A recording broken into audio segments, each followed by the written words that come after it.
ஏழாவது நாளையில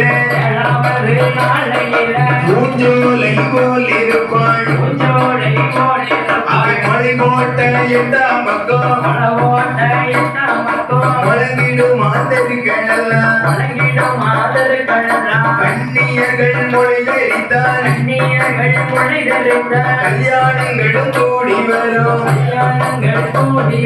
தாய்மார்கள் மொழி தரித்தால் அவள் குடும்பமெல்லாம் விருத்தியாகும்.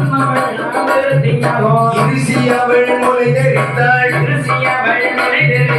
இந்திரனை பெற்றெடுப்பாள்.